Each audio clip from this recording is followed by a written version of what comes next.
We just got back from visiting Japan. We went to Osaka, Kyoto, and Tokyo for nearly 10 days, and these are our top 4 tips for your first time visiting Japan. Number 1 is public transportation. It is extremely efficient. It is very safe. Something to keep in mind though is if you're gonna travel during peak commuter hours, remember most people in Japan use the public transportation. So in the morning, heading to work, and when work ends at 5 or 6 o'clock, it is crazy. And so if you're showing up with your large suitcases, as we both had during those times, maybe don't. I would advise you to look into something called the Green Car. The Green Car, you can pay a little bit extra for your ticket. It's not on every single train, but it is on a lot of them. And they actually have an area where you can leave your luggage so that it's not in the way of all these other people.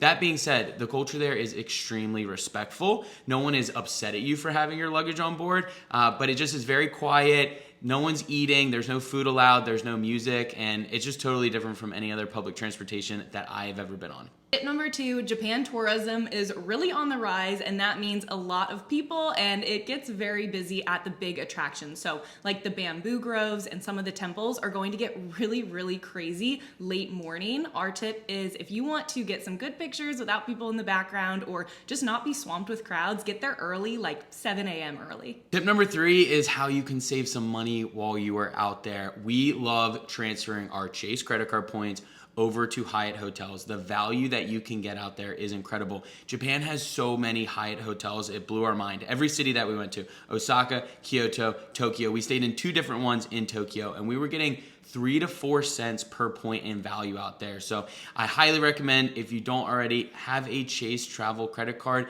transfer your points over to Hyatt, book all your hotels that way, save money for things that really matter, like Wagyu beef and the delicious meals out there. And finally, tip number 4, there is an app called Tabelog that you should absolutely download. You can think of it as like a TripAdvisor or a Yelp. It's basically food reviews written by the locals of Japan. So you're getting very honest reviews, not from tourists, but from actual locals who know the food spots around Tokyo, Osaka, Kyoto, and really the whole country. Something that caught us off guard is, although the scale is exactly the same as it is in the US, 0 being bad, 5 being really good, similar to stuff you would see on TripAdvisor, Yelp, or Google reviews, anything above a 4.0 is going to be unbelievable and hard to find, and a lot of the times it's going to be a Michelin star. So a 3.5 rated restaurant in the United States is not that great. Like, it's probably not something you're going to go out of your way to find.